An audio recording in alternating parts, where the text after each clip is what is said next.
رسانه پشت پرده در یوتیوب با احترام تحلیل خودم جلو میرم به احترام خودتون راحت. تبت پاپاراتزی یک سبک جنجالی یک زمانی قرار بود از زیر نفت زندگی ایدئالی بشه. خیلی رک میگن آقا میدن میکنن یه دونه دادن و کردن که جا بیفته پشت پرده. میبینیم که برای مسئولی گفتیم با دید وجب واقعا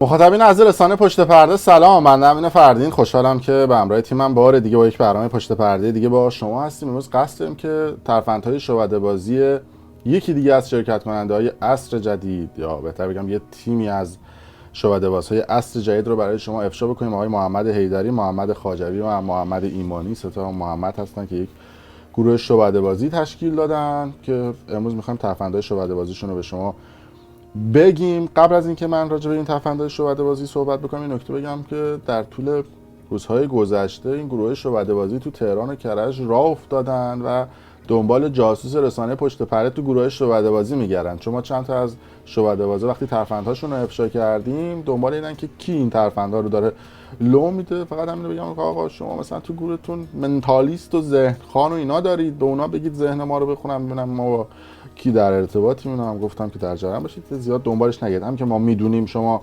دنبال جاسوس ما میگردید یعنی اینکه سه هیچ عقب. در صورت میخوایم صحبت بکنیم راجع به افشای ترفندهای شعبده بازی های محمد حیدری و محمد خواجوی و محمد ایمانی که جزء شعبده بازهای خوب و حرفه‌ای ایران حساب میشن و بهشون هم خسته نباشید میگیم. کلا شعبده بازها و کلا اصلا شعبده بازی توی ایران خیلی کار پرهزینه و سختی هستش، اما در طول سالهای گذشته به خاطر اینکه اکثر این شعبده بازها که توی آیا تالنت شوهای تلویزیونی هم بیشتر شرکت میکنن کاراشون کپی شعبده بازهای خارجی هستش، یعنی خیلی مزه کار رفته و هیچ نوآوری و خلاقیتی ما نمیبینیم که داشته باشن این شعبده بازها. و امروز در گروه های محمد حیدری و محمد خواجوی اینا اومدن شخصی به اسم محمد ایمانی که کارش حالا روبیک هستش و کارهای اصطلاحاً شعبده بازی های دوربینی رو انجام میده رو به تیم اضافه کردن، چون به هر حال آیتم های شعبده بازی بیشتر تکرار شده و محمد ایمانی به گروهشون اضافه شد که کار روبیک انجام میداد. اما قبل از اینکه من آغاز بکنم که این سه تا بزرگوار چه کاری رو در برنامه عصر جدید انجام دادن و چه ترفندهای شعبده بازی داشتن، یادتون بکنید اگر کانال یوتیوب برنامه پشت پرده رو سابسکرایب ندارید دکمه قرمز رنگ این پایین هست روش نوشته سابسکرایب و اگر هم گوشتون فارسی هستش روی مشترک شدن بزنید. حتما چک بکنید که کانال رو سابسکرایب داشته باشید، چون بعد از یه مدتی اگر توی یوتیوب نرید و دوباره بیاید کانال رو یوتیوب اصطلاحاً برای شما آن سابسکرایب میکنه و شما فالو نمیتونید بکنید دیگه، نمیتونید دنبال بکنید ویدیوهای رسانه پشت پرده رو و اگر هم سابسکرایب بکنید میتونید ویدیوهای ما رو به لحظه ببینید.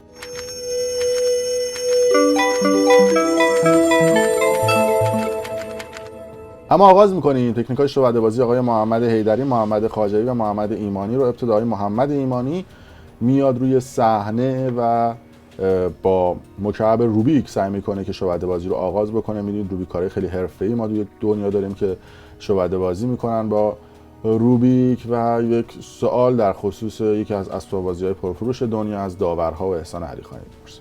به نظرتون پرفروش‌ترین اسباب بازی دنیا چیه؟ پستونک. چی؟ پستونک. نظر شما چیه؟ ربات. عروسک. پرفروش‌ترین اسباب بازی دنیا روبیک دیگه. مکعب روبیکه. بله قطعا میدونید که روبیک یکی از پرفروش‌ترین اسباب بازی‌های دنیا هستش که داره استفاده میشه.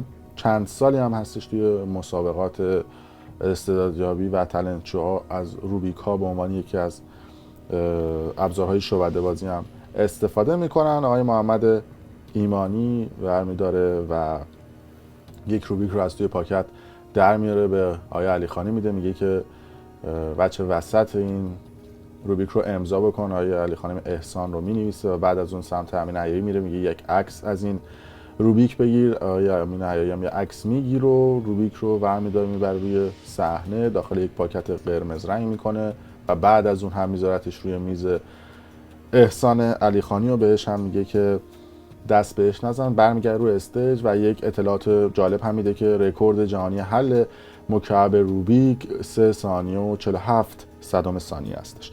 توی مکعب روبیک 34 میلیارد حالت میتونه به وجود بیاد. یعنی شما هر بار که اینو میچرخونی یه دونه از حالت اولیه فاصله میگیره. با حرکت دوم، سوم و چهارم حل کردنش خیلی سخت‌تر میشه. من شروع میکنم به قاطی کردن. فکر کنم الان تقریبا یه 20 تا حرکت از حالت اولیه فاصله گرفت. رکورد جهانی حل مکعب روبیک 3 ثانیه و 47 ثانیه هستش که من میخوام این رکورد جهانی رو اینجا فقط با یه دونه اشاره بزنم و این روبیک کاملا حل میشه. و وقتی که از داخل پاکت در میاره در کسری از ثانیه مکعب روبیک حل شده و گویا ایشون رکورد جهانی گینس رو هم شکوندن. حالا با این حرکت شاهد بازی که انجام میدن، هرچند در مسابقات جهانی روبیک داورها روبیک رو به هم میذارن و اون شخص باید حل بکنه، نمیشه خودش هم بزنه، چون روبیک به هر حال فرمولای ریاضی داره و با تکون دادن چند حرکت میتونید راحت یا با دیدن چند حرکت میتونید راحت تشخیص بدید حرکت ها رو. در قسمت بعدی حتی میاد یک روبیک رو توی دستش میگیره، با چرخوندن دست خودش به سمت عقربه های ساعت دوباره در کسری از ثانیه مکعب روبیکی که به هم ریخته بوده رو حل میکنه و در کسری از ثانیه درست میشه. مکعب روبیک تعجب همه رو نشون میده دوربین ها. بعد از اون هم یک مکعب روبیک رو در اختیار امین حیایی میده، میگه ببر زیر میز هر چقدر که میخوای این مکعب رو به هم بریز و بعد از اون مکعب رو نشون محمد ایمانی میده. یک اسکن میکنه، همه طرفای مکعب رو با چشماش تو مغزش حفظ میکنه و بعد از اون مکعب رو دوباره میده به امین حیایی و میگه که جلوی این مکعب رو بگیر. خودش هم مکعب رو جابجا میکنه و دقیقاً همون چیزی رو در میاره که امین حیایی در آورد. یه نکته هم بگم که اجرای محمد ایمانی تقلید دو سه تا از شعبده‌بازهای تالنت شوهای خارجی بوده که امروز انجام داده و چند تا از این کارا رو کپی کرده. 30 seconds ago. You have. No. So if I did match it, you're going to notice we have one side that's going to be a completely perfect match. Magic is real. Better than one side though. That's going to be side number 2. That is 3. That is 4. That is 5. That is all 6 sides are completely perfect. و این عدم خلاقیت یک مقداری کار رو ضعیف میکنه برای شخصی که فوق العاده سرعت دست بالایی برای حل مکعب روبیک داره، که در ترفنده هم این که قسمتایی رو با سرعت دستش مکعب روبیک رو حل میکنه آقای محمد ایمانی عزیز. اما توی مرحله بعدی یکی دیگه از شعبده‌بازها میاد روی صحنه و راجع به زمان صحبت میکنه و سفر در زمان. بعد از اون از خانم رویان نهالی میخواد که 1 ثانیه رو بین 1 تا 9، یک عدد رو بین 1 تا 9 انتخاب بکنه. خانم نورنهالی، ازتون میخوام که یک عدد بین 1 تا 9 به من بگید. 7. خانم رویان نهالی دیدید دیگه عدد 7 رو انتخاب کرد. بعد از اون هم گوشیش رو نشون میده که 1 ساعت داره و بعد از اون به 7 دقیقه‌ای که خانم رونهالی گفته بوده به عقب حرکت میکنه و اصطلاحاً 7 دقیقه در زمان سفر میکنه. و بعد از اونم یه نکته جالبش این هستش که تمام افرادی که توی سالن هستن و بیرون سالن پشت صحنه هستن اگه موبایلشون چک بکنن همه 7 دقیقه ساعتاشون اومده عقب که تعجب همه رو داره. حرف از گذر زمان میشه. یکی دیگه از شعبده‌بازها روی صحنه میاد. 2 تا اصطلاحاً وسیله شعبده‌بازی روی صحنه می‌بینیم، یک صندلی و یک آکواریوم رو که یک خانم روی صندلی نشسته. بعدش یکی از شعبده‌بازها میره جلوی صندلی با نشون دادن یک پرده قرمز، ناگهان پرده قرمز رو میندازه روی اون خانومه و بعد از چند ثانیه وقتی پرده قرمز رو میکشن نشون داده میشه که خانم ها از روی میز به داخل آکواریوم حرکت کرده که اصطلاحاً گذر زمان هستش. بعد از اون آقای محمد ایمانی میره سمت احسان علیخانی و یک پاکت رو سمتش میبره و میگه که اون روبیکی که امضا کرده بودی رو اجازه بدید از پاکت در بیارید. روبیک رو از پاکت در میارن، میبینن که یک روبیک کارتونی هستش و مچالش میکنه و میگه پوچه و اون هدیه‌ای که به احسان علیخانی داده بودن رو میگن باز بکنه. وقتی که بازش میکنن یک بسته شیشه اصطلاحاً یک مکعب شیشه‌ای که داخلش روبیکی قرار داره که احسان علیخانی قبل‌تر اون رو امضا کرده بوده و وقتی هم با عکس مقایسهش میکنن دقیقاً همون روبیکی بوده که احسان علیخانی امضا کرده و گویا انگار روبیک حرکت کرده و رفته توی شیشه. که میخوام امروز همه این ترفندهای شعبده‌بازی که حسابی پروپیمون هم اومده بودن، اما چون قسمتیش کپی تالنت شوهای خارجی بود انتقادهای زیادی داشت رو با هم دیگه بررسی بکنیم ببینیم که چه کارهایی رو این شعبده‌بازها انجام دادن.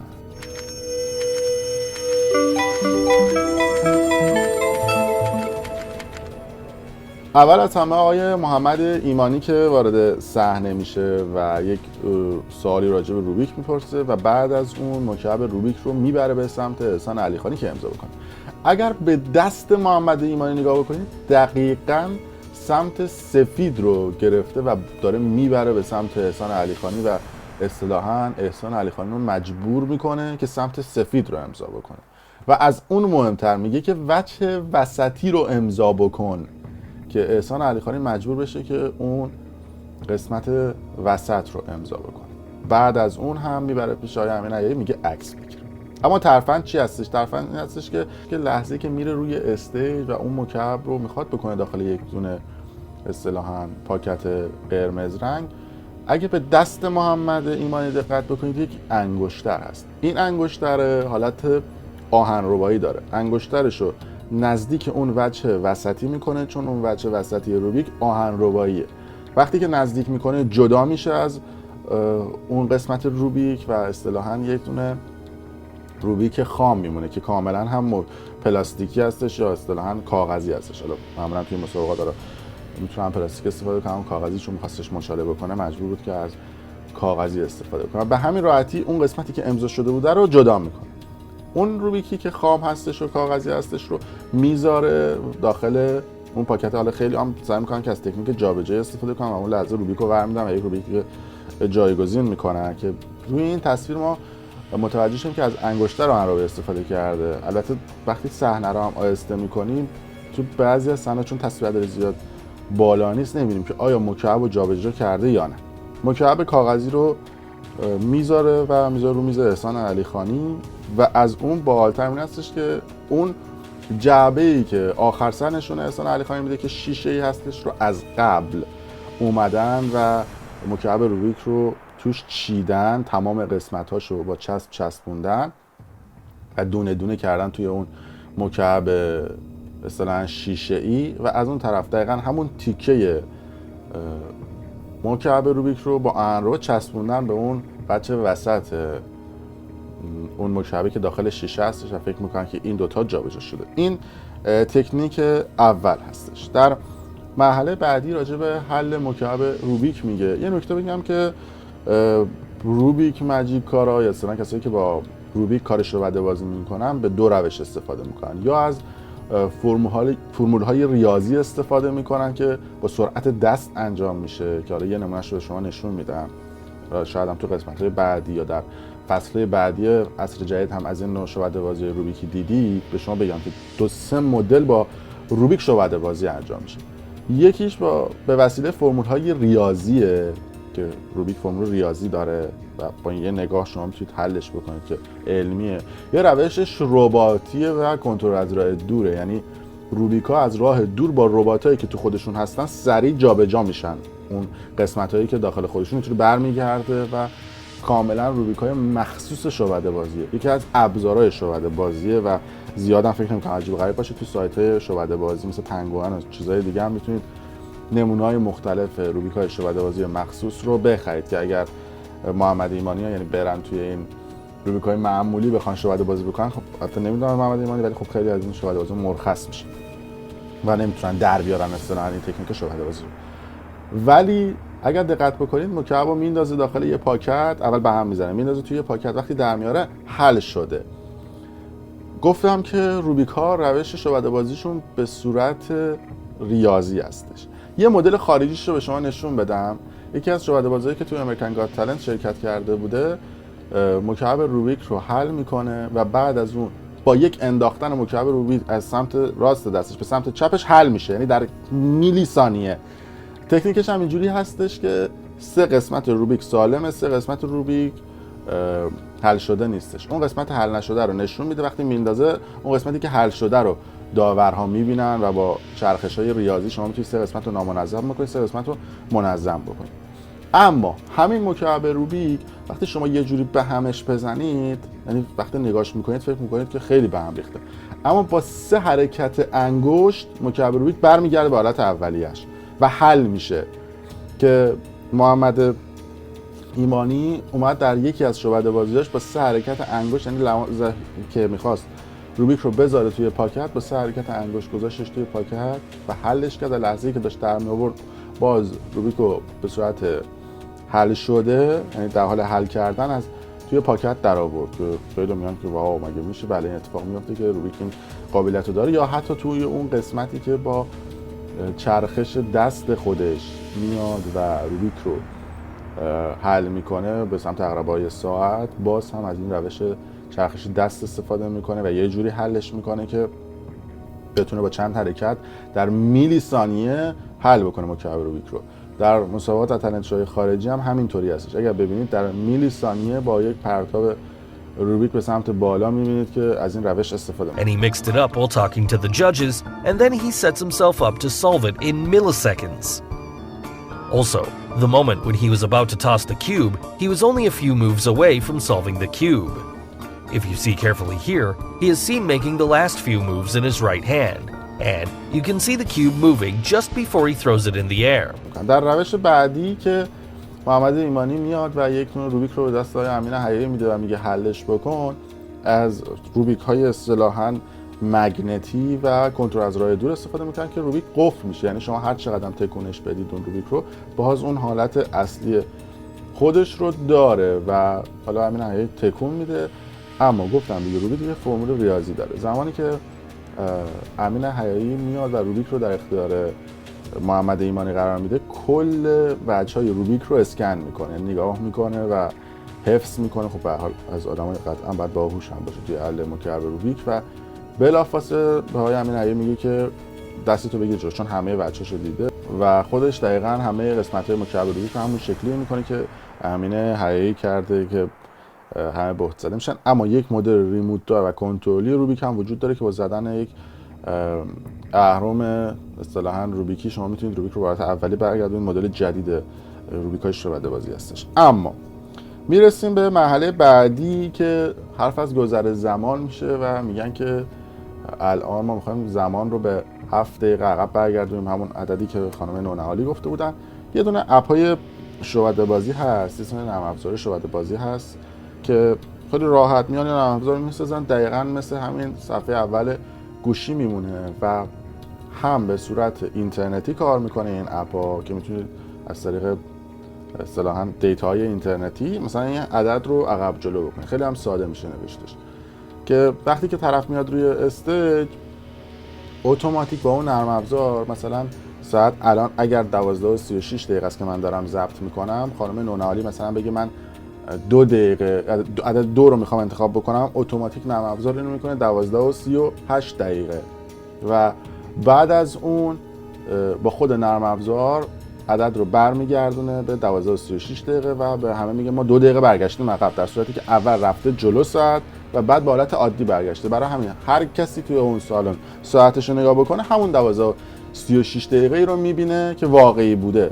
که با نرم افزار اینو میان جلو عقب میکنن که دستیارشون توی پشت صحنه این کار رو برای این شعبده بازها انجام میدن. در مرحله بعدی هم خب جابجایی دختر از روی صندلی به روی آکواریوم خب خیلی کار ساده و پیچیده‌ای هم نیست. یعنی خیلی از تالنت شوها این کارو میکنن و نکته جالب هم این هستش که زیر صندلی یک محفظه قرار داره و یک جا قرار داره و زیر آکواریوم هم همینطور یک دونه جا قرار داره. این جا به چه درد میخوره؟